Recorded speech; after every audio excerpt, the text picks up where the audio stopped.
nombre des députés.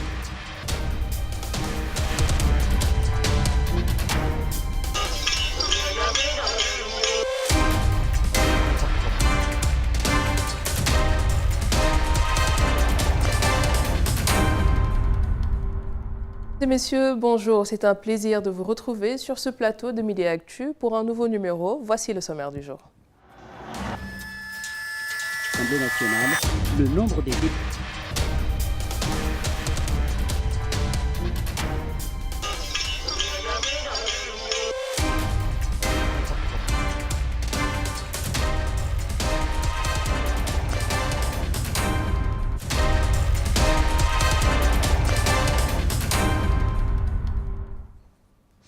Alors, notre invité du jour, Monsieur Cheikh Moubarak Wade, formateur en entrepreneuriat, entre autres casquettes. Bienvenue dans Midi Actu, Monsieur Wade. Merci beaucoup. Cela se passe bien le jour? Très bien, alhamdoulilah. D'accord, donc comme j'ai dit tout de suite, vous allez être notre invité aujourd'hui dans Midi Actu, principalement pour la chronique entrepreneuriat. C'est un plaisir. Voilà. Et nous passons tout de suite à l'actualité internationale.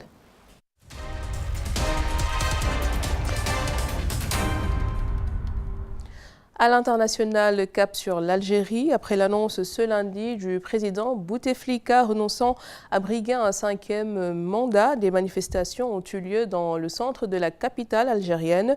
Beaucoup assimilent cette sortie à une ruse du président lui permettant de rester plus longtemps au pouvoir, suivant cette vidéo de nos confrères.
Alors, Monsieur Wade, nous venons de suivre cette vidéo de nos confrères. Donc, par rapport à l'Algérie et sa situation politique en ce moment, donc lundi, quand le président Bouteflika avait annoncé renoncer à briguer un 5e mandat, c'était un ouf de soulagement pour beaucoup.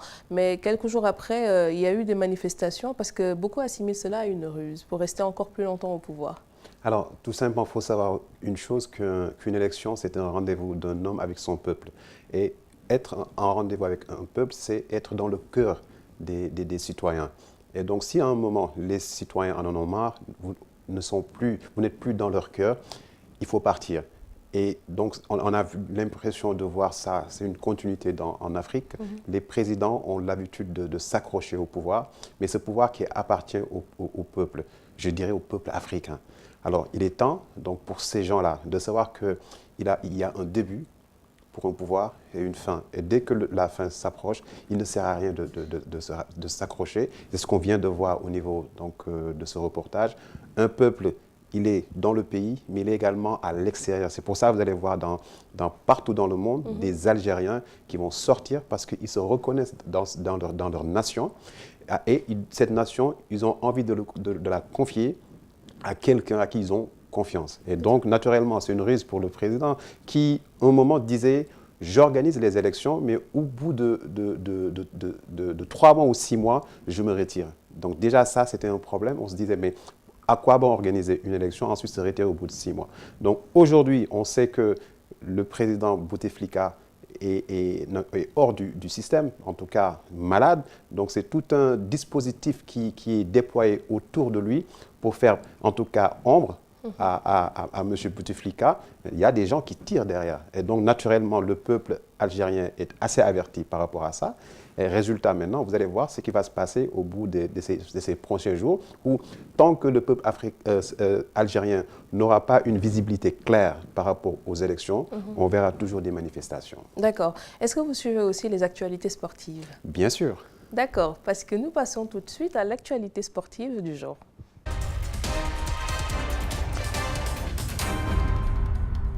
Alors, hors antenne, il m'a un peu cité son parcours sportif, vice-champion du Sénégal en gymnastique, et puis vous êtes aussi membre de la Fédération de canoë-kayak. Je suis présentement manager général de la Fédération sénégalaise de canoë-kayak et aviron. Alors, on va parler de football tout de suite, avant d'approfondir un peu ce côté de votre personnalité aussi, et de votre parcours, naturellement. Donc, Zinedine Zidane, l'aller et le retour. Bien sûr, après avoir quitté le Real de Madrid, il y a 9 mois, Zizou revient pour reprendre les rênes de la Maison-Blanche. Un défi à la hauteur de sa légende, disent certains.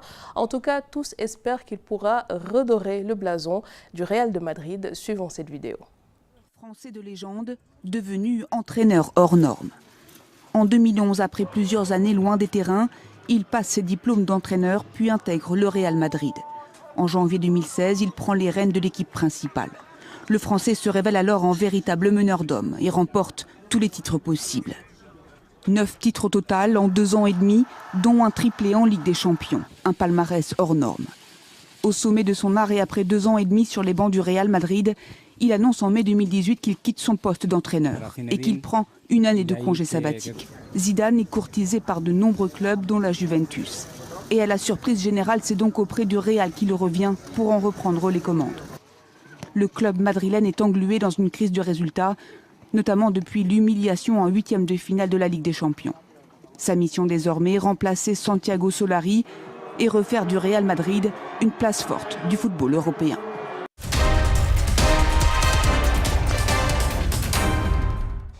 Alors, nous avons vu ces images, Zidane qui revient au Real de Madrid, le Real de Madrid qui souffre depuis le départ en tout cas de CR7, Cristiano Ronaldo, le départ de donc Zinedine Zidane en tant qu'entraîneur, malgré le fait qu'il y a encore là-bas Benzema, Modric et tout, Ballon d'Or, le Real de Madrid n'a pas pu briller en tout cas pour cette Ligue des Champions. Alors, le retour de Zinedine Zidane est en tout cas un choix, une décision salutaire pour le Real. Savoir que Zidane, en tant que footballeur, joueur, a marqué son temps. Ensuite, ce qui est intéressant par rapport à lui, c'est qu'il a eu à être un homme de terrain d'abord, avant d'être à la tête de cette équipe qu'il a quittée. Et en principe, normalement, le Real devait connaître une croissance par rapport à ce qu'il a laissé sur place. Et donc, c'est comme un manager qui quitte une entreprise et qui revient. Parce que quand il revient, c'est tout simplement parce qu'il a laissé des traces. Il a permis à l'organisation, par exemple, le Real de Madrid, de s'organiser et d'être en tout cas champion. Donc, son retour est naturellement salutaire, mais également demandé, en tout cas aussi bien certainement par rapport aux supporters, mais également à l'ensemble de l'équipe de Real, le top management, etc. Et donc, naturellement, on va s'attendre aussi que ce retour soit, en tout cas, un retour où il va encore donner une autre couche. Mais surtout, le challenge maintenant pour Zidane, c'est de ne pas descendre, n'est-ce pas? De ne pas faire moins que ce qu'il avait fait, oui, en tout cas, auparavant. Tout à fait, c'est à double tranchant, il me semble. Voilà, double tranchant, donc c'est un challenge pour lui. Et le connaissant sur le terrain, c'est un homme de challenge, mais également en dehors du terrain, c'est également un homme de challenge. Donc naturellement, certainement, il va s'amuser à revenir, mais de montrer que je suis toujours le maître. Parce que beaucoup disent qu'il a bien calculé son coup avant de se retirer, parce que ça coïncidait un peu avec le départ de CR7 à la Juve. Donc, est-ce que ça aussi... parce que bon, on voit quand même Cristiano Ronaldo briller. Oui. Alors, moi je ne dirais pas qu'il a calculé son coup. Moi, je dirais tout simplement, c'est quelqu'un qui aime le football, qui va rester dans le foot et qui, voilà, naturellement. Donc, que ce soit Real ou en tout cas une autre équipe, ce sera le Zidane qui aime les défis, qui va amener une équipe d'un point A à un point B. Et les défis, ça se retrouve aussi dans les activités sportives que vous menez? Ah oui, bien sûr. Nous, en tout cas, au niveau de la Fédération sénégalaise des canoë-kayak et aviron, où on a des champions d'Afrique et même des champions du monde, où on a participé récemment aux Jeux Olympiques, nous sommes tout le temps dans le défi. Et là, on prépare bientôt les JO 2022, les Jeux Olympiques de la jeunesse. Et donc, on prépare ces défis avec le comité olympique sénégalais. Donc, en tout cas, on est là pour pouvoir jouer notre partition et avoir des champions. Parce que JO 2022, on prépare les jeunes. Et donc, ces jeunes-là, on les verra, on ira les chercher dans les écoles, les écoles élémentaires, etc., pour en faire des champions. D'accord, très bien. Tout plein succès qu'on vous souhaite alors. Merci beaucoup. Nous passons à la suite de Midi Actu.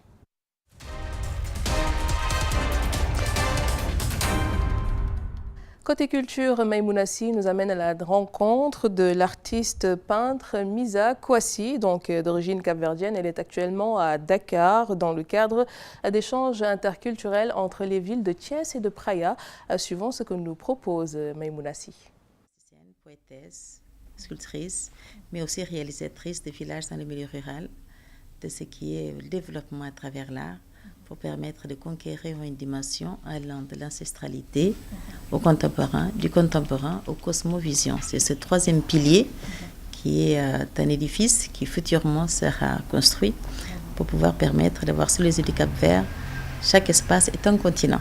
Donc les artistes allant en résidence sur ces espaces devront aussi penser à construire un village venant de chez eux qui sera incarcéré directement dans nos villages, dans le milieu rural. Ce lien des villages créatifs au Sénégal, c'est très important parce que je suis très invitée sur le Brésil pour pouvoir permettre de jongler tout ce savoir avec toutes les consciences. Le Brésil, c'est quand même plus de 200 millions de personnes. Ils désirent tous revenir sur l'Afrique.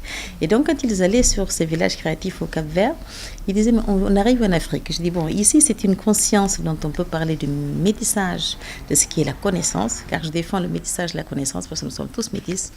Et c'est ainsi que j'ai dit, ça serait très bien que par rapport à ce triangle qui est venu de passer avec l'exploration humaine, maintenant je ramène un triangle et l'exploration de soi-même, un lien avec le Sénégal, parce que le Sénégal est très riche. Le Sénégal, c'est une maison sœur, mère à 1 heure du Cap-Vert. Et donc, on se doit de pouvoir montrer l'éventail, que toutes les ambassades qui nous représentent sont ici.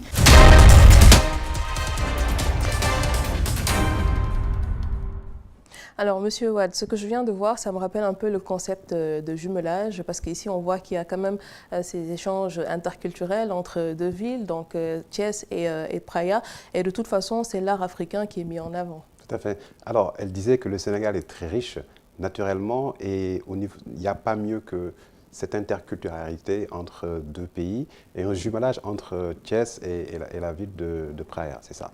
Alors, prendre en tout cas notre vécu culturel au Sénégal et l'amener dans un autre pays, ça permet de lever les clichés, les a priori par rapport au Sénégal, mais par rapport à l'Afrique. Et ce qui est intéressant dans ce modèle, il faudrait essayer de démultiplier dans d'autres pays, surtout même européens, et vers même les pays américains, ou surtout les jeunes.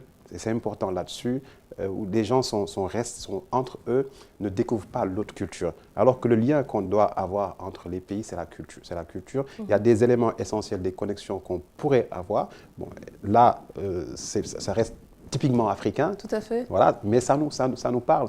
Et demain, je serais ravi, moi en tout cas, d'aller à Thiès, par exemple, et de voir que le même modèle comment dire, dans notre pays a été implémenté à Thiès ou bien à Saint-Louis, de découvrir comment un village, par exemple un village brésilien peut être mis en place à Dakar, sachant que même dans certaines organisations ici, des multinationales qui viennent au Sénégal, je ne vais pas les citer, redéploient leur façon de vivre, en tout cas leur sorte de village, leur maison, pour retrouver les mêmes mécanismes chez eux.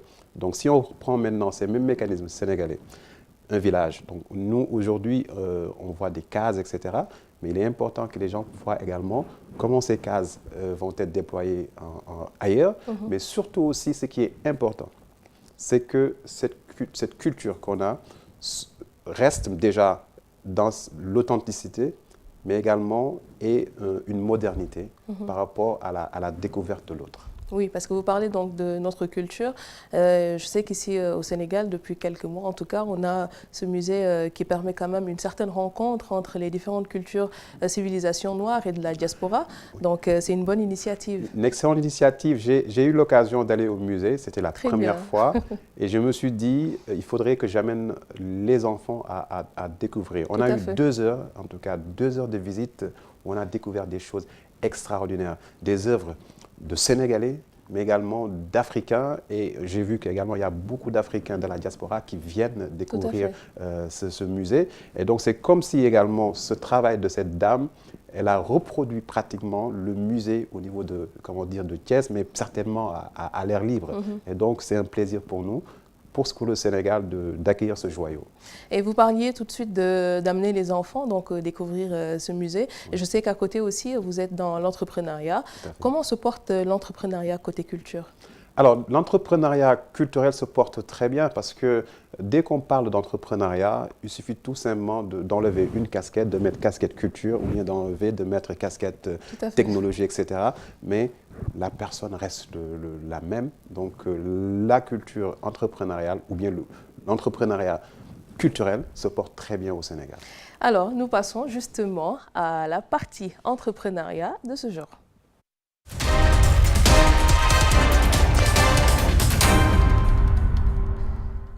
De plus en plus de jeunes Sénégalais se lancent dans les startups, secteur en pleine expansion chez nous, mais qui comporte aussi quelques risques et quelques difficultés, notamment liées à l'accès au financement, suivant ce reportage. Dans l'optique de révolutionner la vente et l'achat sur le net au Sénégal, Omar fait partie des jeunes entrepreneurs qui ont embarqué sur le navire de rêve. Rêve devenu réalité pour le start-upper et ses 2 associés qui emploient 20 jeunes.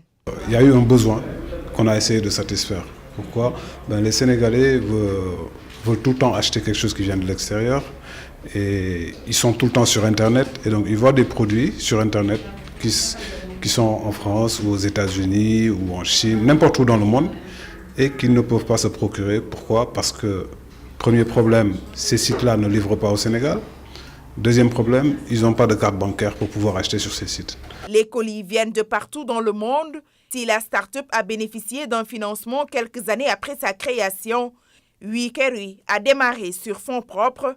La finance, une des problématiques des start-up. C'est le financement, mais bon, a posteriori, je me rends compte que c'est plus un problème d'accompagnement et on va dire, de formalisation des start-up. Parce qu'une start-up, pour qu'elle grandisse vite, elle doit d'abord être formelle et après calquer son modèle économique sur ce business plan de départ formel. On se rend compte que la majorité des start-up sénégalaises sont dans l'informel. Et quand on est dans l'informel, on a donc des problèmes pour aller trouver de l'argent. De sa propre poche, cette autre start-up a relevé le défi. En salle, le responsable marketing d'un comparateur de sites explique aux développeurs commerciaux et community managers l'enjeu du marché. On reprend les sites de vente en ligne qui existent déjà au Sénégal, mais aussi dans 9 pays, et on les regroupe en fait sur notre comparateur en ligne. Et ça permet aux utilisateurs de pouvoir comparer les prix sur les différents sites et sur les différents objets. On est en Côte d'Ivoire, on est au Cameroun, Nigeria, Ghana, Maroc, Afrique du Sud, Tunisie. Un futur radieux, ces start-upers pensent qu'ils en ont. Cependant, il faut un préalable. L'avenir, c'est aujourd'hui comment commencer à capter les flux qui se passent à l'international, comment exporter nos produits. C'est juste de la technologie. Aujourd'hui, il n'y a plus de disparité dans la manière dont on traite les choses. Une entreprise sénégalaise qui travaille bien, qui propose un produit de qualité, il n'y a aucune raison que ce produit-là ne puisse pas fonctionner à Los Angeles. Et c'est ça qui est un changement total. C'est qu'aujourd'hui, on parle d'Internet. Ce jeune homme à côté de moi, il n'a rien à envier à ceux qui développent des sites comme Facebook. On va dire qu'Internet redistribue les cartes. C'est à nous, jeunes Sénégalais et jeunes entrepreneurs, de savoir comment s'approprier le terrain. De plus en plus de jeunes entrepreneurs investissent plusieurs secteurs comme le e-commerce, le e-logistique, le syntech ou le marketing digital. Booster ces startups, c'est faire du Sénégal sous peu un véritable hub technologique.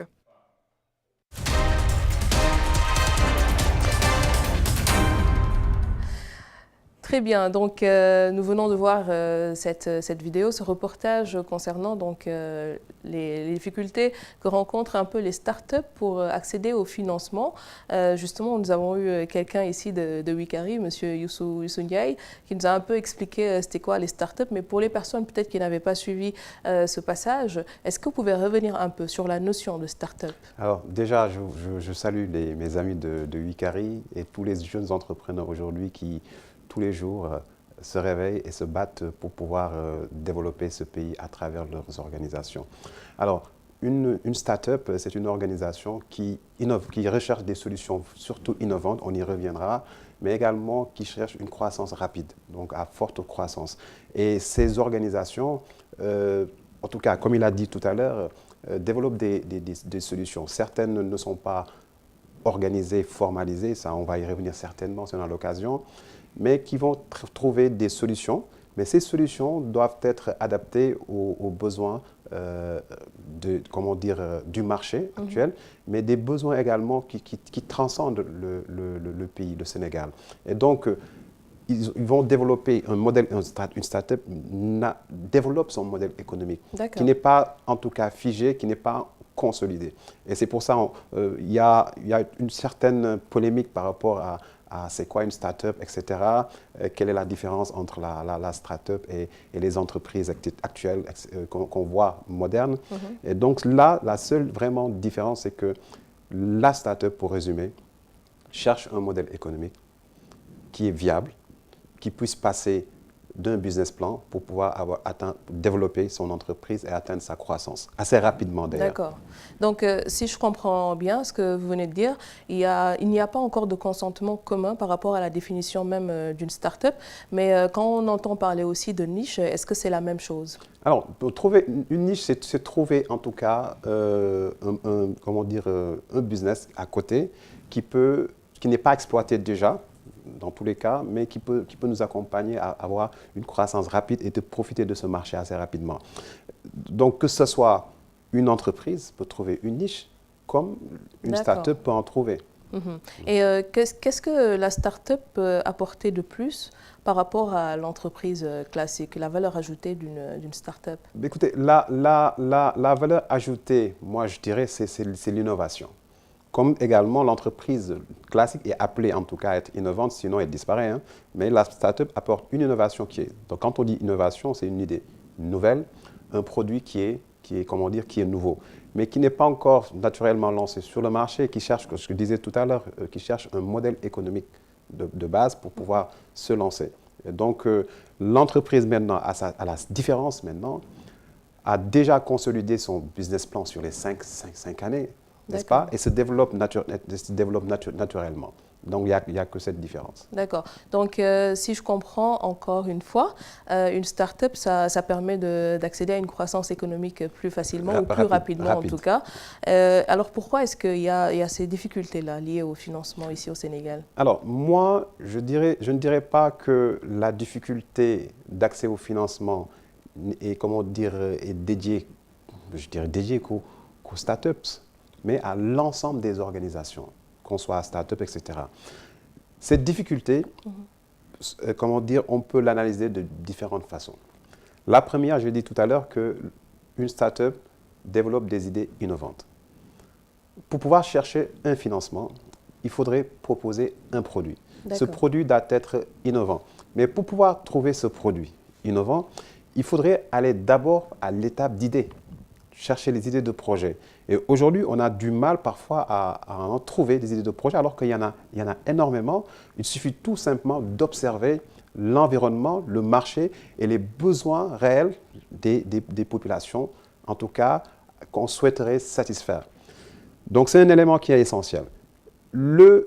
Celui qui finance, je reviendrai par rapport à les différents, en tout cas, trouver les différents accès au financement pour pouvoir dire que maintenant, oui, on a des difficultés à en trouver. Celui qui finance a besoin de plusieurs éléments. Voir est-ce que ce modèle économique, il est viable. D'accord. Est-ce que, si on part plus loin, est-ce que ce business, il est rentable? Naturellement, quand on demande à quelqu'un est-ce que votre business est rentable, il ne suffit pas de dire oui, il est rentable. Il suffit de dire oui, il est rentable, mais de donner des indicateurs de rentabilité par rapport à cela. Et celui qui finance a besoin d'assurance. La première assurance, c'est le financement sur fonds propres. C'est très simple. J'ai un projet qui me coûte 5 millions. J'ai besoin de 5 millions. Je pars pour vous proposer ce projet. Mais naturellement, je vous dis, j'ai un projet de 5 millions, mais je n'ai rien dans les poches. Naturellement, qu'est-ce que cela veut dire? Que moi, personnellement, je n'ai pas pris le risque d'investir dans mon projet. Donc, naturellement, vous n'allez pas prendre ce risque à ma place. Donc, ça, c'est un élément essentiel et qu'on a l'habitude de dire aux étudiants que quand on développe un projet, que ce soit à l'étape d'idée dans tous les cas, mettons les chances de notre côté. La première chance, c'est de montrer que nous croyons à ce projet, mais nous avons les moyens personnels, même si personnel, on n'a pas la possibilité d'avoir un fonds propre. On peut avoir un fonds propre à travers ce qu'on appelle le love money.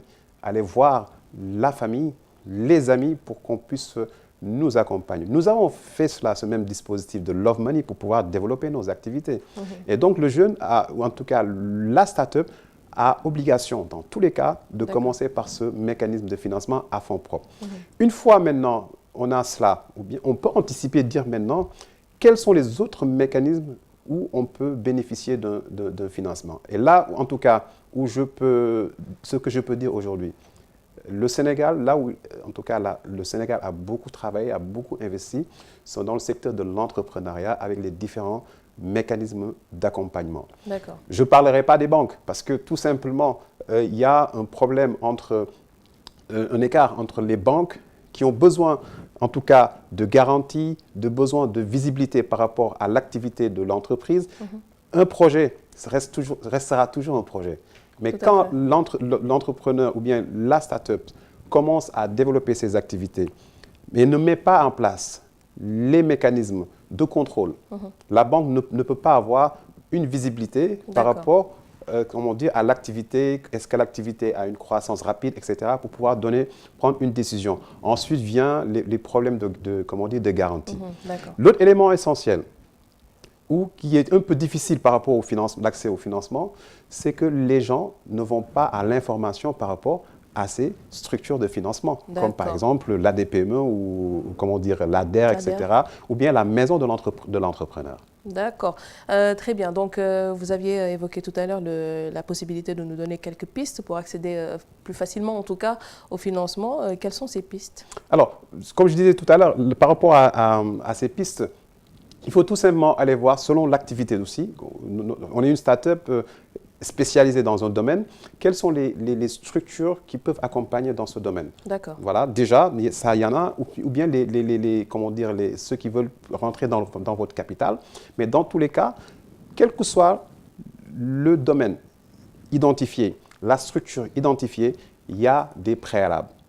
Connaître son marché, avoir un bon modèle économique, n'est-ce pas, le consolider, avoir un business plan qui est rentable et pouvoir enfin maintenant montrer à cette structure que je suis capable, j'ai les capacités, les aptitudes avec plus une équipe à développer mon projet. D'accord. Donc, on sait que de plus en plus maintenant de jeunes abandonnent un travail classique pour se lancer dans les startups ou dans l'entrepreneuriat. Vous êtes aussi formateur, en tout cas, vous encadrez des jeunes entrepreneurs et tout. Une fois que peut-être la structure ne marche pas, est-ce qu'il y a des possibilités quand même de rebondir sur ses pattes? Est-ce que donc vous les accompagnez avant, pendant et éventuellement après? Mon propre exemple. J'ai connu un flop en 2006 et j'ai repris les activités. Et à partir de ces activités où on a eu à réduire nos charges, j'ai pu permettre en tout cas de développer un système d'incubateur, mais virtuel, qui permet à ces jeunes-là de réduire considérablement leurs charges avec Senincube. Et cet incubateur va leur permettre d'avoir toute une équipe autour d'eux pour réduire toutes les charges. Ils n'ont pas de bureau, mais ont une équipe qui les accompagne dans le développement commercial, la visibilité au niveau de leur activité et des formations maintenant, parce qu'un entrepreneur doit se former tout au long de sa vie d'entrepreneur. On n'est pas, en tout cas, on ne connaît pas tout. on a des mécanismes, on peut être spécialisé. Je suis spécialisé en marketing communication, mais j'ai besoin de connaissances comment on dit, en comptabilité, en finance. Donc tout cela, nous proposons ces activités à ces entrepreneurs depuis l'idée de projet, la consolidation de cette idée avec le modèle économique et d'aller vers un business plan et de pouvoir lancer ces activités et maintenant de développer et d'atteindre sa croissance assez rapidement. Très bien, merci beaucoup Monsieur Wade. C'est moi qui vous remercie de nous avoir donné l'opportunité de venir à la RTS2 dans votre émission Midi Actu. Vous revenez quand vous voulez. Ce sera avec plaisir. Voilà, c'était notre invité du jour, Monsieur Cheikh Moubarak Wade. Il est formateur en entrepreneuriat, entre autres casquettes. Et merci également à celle qui m'a habillée aujourd'hui dans Midi Actu, donc Maïmouna Niane, Touba Darou, donc couture, numéro de téléphone 78 292 61 45 aux Parcelles Assainies. C'est la fin de ce numéro de Midi Actu. Nous revenons lundi à partir de 12h et tout de suite on se quitte avec la météo du jour. Au revoir.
Nationale, le nombre des députés